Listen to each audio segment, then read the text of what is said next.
Hello everyone. I am Dr. Rekha Jain, lecturing ABST at SHN Subodh PG Mahila Mahavidyalaya, Rambagh, Jaipur.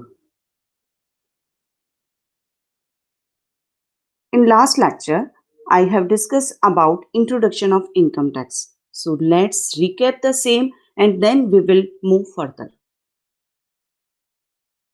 Direct tax and indirect tax. Direct tax, impact and incidence of tax lies on the single person, that is non-direct tax. Impact of tax and incidence of tax lies on different person. It means two person, that is non-indirect tax. Next, we have discussed about Income Tax Act 1961, rules 1962 and income tax में हम only financial year की बात करेंगे जो कि start होगा 1 अप्रैल से और and with 31 March. Finance act जो है वो अप्लाई होगा या कंसीडर होगा 2020 फॉर द असेसमेंट ईयर 21-22 और previous year will be 1 April 2022 31 March 2021। It means 2020 में जो भी रेट्स आई है वो प्रीवियस ईयर की इनकम, इट मीन्स 2021 की इनकम पर टैक्स लगेगा असेसमेंट ईयर में 21-22। फॉर एग्जाम्पल, अगर मैंने बिजनेस जो सेटअप किया है mid of the previous year किया है तो प्रीवियस ईयर जो है वह 12 मंथ से कम भी हो सकता है, लेकिन असेसमेंट ईयर हमेशा 12 मंथ ही होगा जो कि स्टार्ट होगा 1 अप्रैल से और एंड होगा 31 मार्च को। नाउ नेक्स्ट एक एग्जाम्पल लेते हैं, previous year and finance act for the assessment year 2020 and 21। For example, अगर हमारा असेसमेंट ईयर 20 और 21 है तो जस्ट इसका प्रीसीडिंग ईयर है आपका 1920, that will be the previous year, और फाइनेंस एक्ट जो ये फर्स्ट ईयर है that will be the finance act. इसमें जो डेट्स आई है वो प्रीवियस ईयर की इनकम पर टैक्स हमें देना है असेसमेंट ईयर में। नेक्स्ट एग्जाम्पल, प्रीवियस ईयर क्या होगा, फाइनेंस एक्ट क्या होगा अगर असेसमेंट ईयर 1920 है तो जस्ट इसके पहले का एक्ट फर्स्ट ईयर क्या हुआ इसका 18, तो finance act will be 18। Finance act हमेशा जो होगा वो सिंगल ईयर में होगा क्योंकि जो बजट आता है वो हमेशा फेब में आता है और वो सिंगल ईयर होगा, जबकि असेसमेंट ईयर और प्रीवियस ईयर जो है वो 2 ईयर्स में काउंट होंगे। रीजन, क्योंकि ये 1 अप्रैल से स्टार्ट हो रहा है और 31 मार्च को एंड हो रहा है। एक और एग्जांपल लेते हैं, अगर हमने जो बिजनेस है वो स्टार्ट जो किया है मिड ऑफ द ईयर किया है तो हमारा प्रीवियस ईयर क्या होगा। फॉर एग्जांपल, अगर मैंने बिजनेस स्टार्ट किया है 1 जून 2020 को तो मेरा जो प्रीवियस ईयर होगा वो होगा 1 जून 2022 31 मार्च 2021, यानी एंड तो हमेशा 31 मार्च को होगा, लेकिन जरूरी नहीं कि वो 1 अप्रैल से स्टार्ट हो प्रीवियस ईयर, क्योंकि मैंने बिजनेस स्टार्ट 1 जून को किया है तो 1 अप्रैल से लेकर 1 जून तक मेरी कोई इनकम नहीं है, तो इट मीन्स मेरा जो प्रीवियस ईयर होगा वो क्या होगा 1 जून से लेकर 31 मार्च, 1 जून 2022 31 मार्च 2021 और असेसमेंट ईयर 21-22 12 मंथ का। नेक्स्ट इज 1 नवंबर 2020, तो previous year will be 1 November 2022 and हमेशा 31 मार्च 2021। 1 जनवरी 2021 है तो एंड हमेशा 31 मार्च ही होगा, तो जनवरी के बाद जो मार्च आ रहा है दैट इज ऑफ 2021, तो हमारा प्रीवियस ईयर होगा 1 जनवरी 2021 टू 31 मार्च 2021।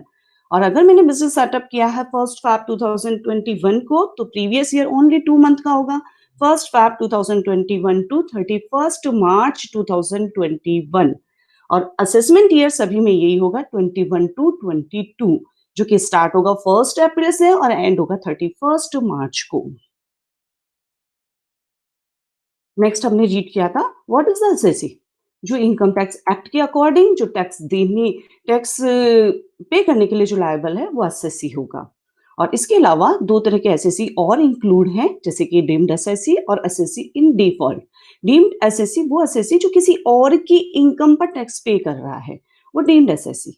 और एसएससी इन डिफॉल्ट ये ड्यू टू सम मिस्टेक होता है, अगर फॉर एग्जांपल किसी को टीडीएस डिडक्ट करना कंपल्सरी था लेकिन वो टीडीएस डिडक्ट नहीं करता है और डिडक्ट भी कर लेता है तो गवर्नमेंट में सबमिट नहीं कराता है, तो दोनों ही सिचुएशन में वो एसएससी इन डिफॉल्ट माना जाएगा। यहाँ तक हम डिस्कस कर चुके थे। नेक्स्ट, नॉर्मली क्या होता है कि जो प्रीवियस ईयर में जो मैंने अर्न किया है, वो मुझे असेसमेंट ईयर में टैक्स देना होता है। लेकिन कुछ इसके एक्सेप्शन है कि जो प्रीवियस ईयर में जो मैंने अर्न किया है, जो मैंने प्रीवियस ईयर में अर्न किया है, उसी प्रीवियस ईयर में मुझे क्या करना पड़ेगा? टैक्स देना पड़ेगा। कुछ इसके एक्सेप्शन है। इन this first is shipping business of a non resident. अगर नॉन रेजिडेंट शिपिंग बिजनेस में अगर इन्वॉल्व है, तो इंडियन पोर्ट पर नॉन रेजिडेंट ने जो भी अर्न किया है, उस पर गवर्नमेंट जो है वो 7.5% की रेट से टैक्स ले लेती है। ये वेट नहीं करती है कि नेक्स्ट ईयर उससे टैक्स लिया जाएगा। इट मीन्स करंट ईयर के इनकम पर करंट ईयर में ही टैक्स पे करना होता है, नेक्स्ट ईयर में नहीं करना होता है। Income of person living India, अगर हमेशा के लिए ही कोई पर्सन हमेशा के लिए इंडिया छोड़कर अगर जा रहा है, तो उसे उसी टाइम टैक्स देना होता है। Next, bodies establish for short duration, जो कि कोई स्पेशल पर्पस के लिए बनी है और जैसे ही उसका पर्पस फुलफिल हुआ, उसने बंद कर दिया, डिसकंटिन्यू कर दिया अगर बिजनेस को, तो डिसकंटिन्यू अगर बिजनेस कर देते हैं, तो उसे उसी टाइम टैक्स पे करना होता है, नेक्स्ट ईयर का वेट नहीं किया जाता। अगर transfer of property of to avoid tax, for example अगर इनकम टैक्स ऑफिसर को ये पता चलता है कि आपने प्रॉपर्टी का ट्रांसफर इसलिए किया है ताकि आपको टैक्स न चुकाना पड़े, अगर इसको ये पता चलता है, तो जो इनकम टैक्स ऑफिसर है उसी टाइम ही टैक्स ले लेती है जब वो ट्रांसफर किया गया है। Now next is person. According by Section 231 of Income Tax, person includes an individual. Individual include है HUF, it means joint family. A company, firm it means partnership. AOP, it may be in club and cooperative society. Local authority, जिसमें panchayat, municipal committee, नगर निगम, नगर पालिका। Artificial person में सब universities आएंगी। जैसे for example, determine the status under section 231 of income tax act. In this first is university of Rajasthan. University किस कैटेगरी में आएंगे? Artificial person. नगर निगम, local authority. Life Insurance Corporation of India, ये कंपनी है, कंपनी में आएंगे। Next, Mr and Mrs Ram and their 2 sons, it means it is family, it means HUF। Next is Hindustan machine tools limited, limited word आया, वैसे भी ये company होगी। Clear? Now next is income. In Income Tax Act, definition of income is not complete and conclusive. It is not also clear, and so some principles are based on judgment given by Supreme Court and various High Court. In this first is in the form of money. जो income है वो should be in money and it can be measured in term of money, तभी हम उसको income की category में रखेंगे। Next, definite source of income. Income का सोर्स डेफिनेट होना चाहिए, जैसे कि for example there are 5 sources of income. Income from salary, income from house property, income from business and profession, income from capital gain and income from other sources. ये जो 5 heads है, इसी heads में कोई जो भी इनकम आ रही है, पांचों हेड में से किसी भी हेड में आनी चाहिए, तभी हम उसको इनकम की कैटेगरी में रखेंगे, अदरवाइज नहीं रखेंगे।